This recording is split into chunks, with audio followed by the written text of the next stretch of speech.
강재섭 대표 최고위원의 긴급 기자회견을 진행하도록 하겠습니다. 그럼 먼저 강재섭 대표위원님께서 회견문을 낭독하시겠습니다.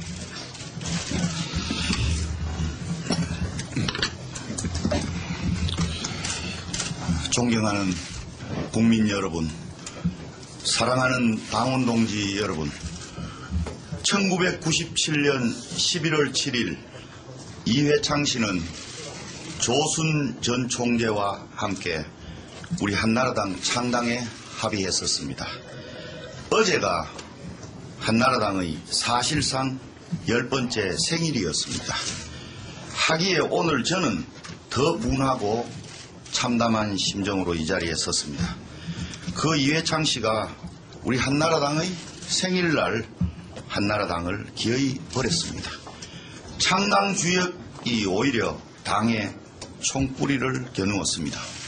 2번이나 대통령 후보로 나섰던 분입니다. 그런 분이 동지들 등에 비수를 꽂고 떠났습니다. 2번 대선에서 끼니를 거르고 새우잠마저 자면서 자신을 위해 헌신했던 동지들을 이렇게 배신할 수 있겠습니까? 자신 때문에 천막치고 절치부심했던 그 처절한 역사를 벌써 잊었단 말입니까? 나를 밟고 지나가라고 하지는 못할 망정 우리 한나라당을 짓밟고 사심을 채우겠다니 말이 됩니까? 누가 봐도 이것은 세상을 분열시키는 것입니다. 세상을 비참하게 만드는 것입니다. 국정 파탄 세력의 정권 연장을 도와주는 이적 행위입니다. 정권 교체를 열망하는 우리 국민들을 편가름하는 것입니다. 좌파 정권에 길을 터준 장본이면서 오히려 반좌파 세력의 편을 가르고 힘을 빼는 얼빠진 짓을 하고 있습니다. 최소한의 명분과 절차도 없이 정계 은퇴 약속을 뒤집는 노욕입니다.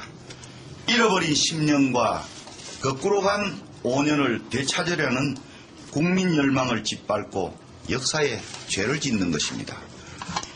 이회창 씨 출마는 역대 대통령과 후보들이 저지른 온갖 구태 정치의 종합 완결판입니다. 첫째로 김대중 전 대통령의 정계 은퇴 약속 번복, 둘째로 노무현 대통령처럼 자신이 출마했던 정당에 대한 해코지와 탈당, 셋째로 이인재 후보의 97년 경선 불복까지 모두 한꺼번에 포개놓은 종합판입니다. 엄밀히 따지면 그보다도 훨씬 더 질이 나쁩니다. 김 전 대통령은 4번째 도전할 때 적어도 이적 행위는 하지 않았습니다. 노 대통령이 민주당을 떠나긴 했지만 대선에서 승리한 후입니다. 이인재 후보는 그래도 우리 후보가 한참 고전할 때 경선에 그래도 참여했다가 뛰쳐나갔습니다. 그러나 지금 이명박 후보의 지지율은 상대를 압도하고 있지 않습니까? 도대체 왜, 무엇 때문인지 이해할 수 없습니다. 국민에게 주는 감동도 없고 자신의 당선 가능성도 없고 전혀 없는 그런 무모한 짓을 하는 이유가 무엇입니까? 명분도 없고 실리도 없이 섭을 지고 불로 뛰어드는 까닭이 무엇입니까? 경선에서 낙선하면 출마하지 못하도록 선거법이 바뀌었습니다. 이거 왜 바뀌었습니까?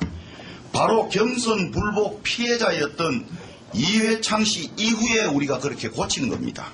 다시는 그런 일이 있어서는 안 되겠다고 해서 우리가 고친 겁니다.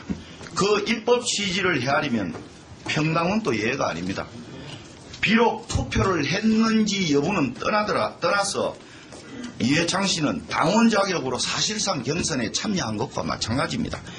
예비 후보로 나서지 않은 것은 후보가 되기를 스스로 포기한 것으로 우리는 봐야 합니다. 그리고 당이 선출한 후보를 힘껏 밀어주기로 약속한 것과 다름이 없습니다. 이것은 우리 한나라당 당헌의 정신이기도 합니다. 아니 상식입니다. 이것은. 지금 출마 선언은 마라톤 결승점 앞에서 느닷없이 끼어들어 새치기 하는 파렴치한 일입니다. 한마디로 무임승차 아닙니까? 자신이 만든 정당의 근본을 부정하는 쿠데타입니다. 편법을 넘어서 탈법입니다. 그리고 변칙을 넘어서 반칙입니다. 탈법과 반칙에 의존해서 법치혁명을 하겠다니 말이 됩니까? 분열과 반목을 자초한 사람은 화해와 통합을 말할 자격이 없습니다. 부패정치를 답습하면서 정치개혁을 말한들 믿을 사람 아무도 없습니다. 지난 2차례 대선에서 온 당원은 쪼들리는 살림, 얇은 지갑 털어서 선거 자금됐습니다. 시간을 쪼개가면서 발이 부르트도록 뛰었습니다. 그러고도 이해창 씨는 2번씩이나 패장이 되었습니다. 당도 잘못을 면할 수 없지만 가장 큰 책임은 역시 후보인 장수에게 있는 것 아니겠습니까? 그러다가 지금도 낯이 화끈거리는 차떼기가 뒤늦게 결통이 났었습니다. 우리 한나라당 당원은 얼굴을 들고 다닐 수가 없었습니다. 명함조차도 건넬 수가 없었습니다. 우리는 박근혜 전 대표를 중심으로 멀쩡하던 당사를 팔고 천막 당사로 옮겼습니다. 1000억이 넘는 연수원도 국가에 헌납했습니다. 그놈의 차떼기 오명을 싣기 위해서 석고대죄하면서 그야말로 와신상담을 했습니다. 지난 총선에는 물갈이도 큰 폭으로 했습니다. 지금도 눈물이 납니다. 애꿎은 사무처 당직자 150여 명을 내보낼 때는 피눈물을 흘렸습니다. 저도 대표가 된 후에 임명진 위원장을 목사를 윤리위원장으로 임명해서 부패 근처에만 가도 읍참 마속 일벌백계 했습니다. 그러나 우리는 한나라당은 간판만은 내리지 않았습니다. 봄과 가을을 떳떳이 심판받자고 다짐했습니다. 5년이 흐른 지금 우리 한나라당 지지율은 50%에서 왔다 갔다 하고 있습니다. 어렵사리 밥상을 차려놓으니까 뒤늦게 숟가락 들고 달려드는 거 아닙니까? 나라만 독립된다면 문지기가 돼도 좋다고 하신 백범 선생이 새삼 존경스럽습니다. 이회창 씨 출마의 변은 어찌 그리도 국정 파탄 세력의 선동과 빼다박았습니까?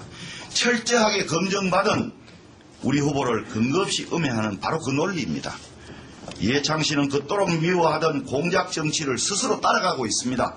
욕하면서 닮아가고 있습니다. 이제 그는 정권교체 후원자가 아니라 해방꾼으로 전락했습니다. 버팀목이 아니라 디딤돌이 아니라 걸림돌로 바뀌었습니다. 순천자는 흥하고 역천자는 망하기 마련입니다. 사랑하는 당원 동지 여러분, 이제 우리는 더 굳게 뭉쳐야 합니다. 지금 우리에겐 뺄셈이 아니라 더셈, 나아가서 곱셈의 정치가 절실합니다. 새는 날개가 2개라야 날고 술에는 바퀴가 2개라야 굴러갑니다. 2날개가 무엇인지 2바퀴가 무엇인지는 제가 설명 안 해도 다 압니다. 이명박 후보, 박근혜 전 대표, 그리고 우리 모두가 다 단합해야 합니다. 이명박 후보의 한반도 대운하처럼 우리 한나라당에도 마음의 대운하가 절실합니다. 대운하의 물길처럼 온 당원 마음도 하나로 이어져 소통되어야 합니다. 모두가 이명박 후보를 도구로 써서 대선 승리라는 같은 꿈을 이루고 일사불란하게 뛰어야 합니다. 물리적 결합이 아니라 화학적 융합이 되어야 합니다. 위기를 기회로 만들 수 있다고 저는 확신합니다. 우리는 경선도 멋지게 치르고 우리에겐 저력이 있습니다. 국민 여러분께 호소합니다. 우리는 반드시 이 위기를 기회로 만들겠습니다. 같은 배에 타서 위급한 경우를 만나면 서로 돕는 게 순리입니다.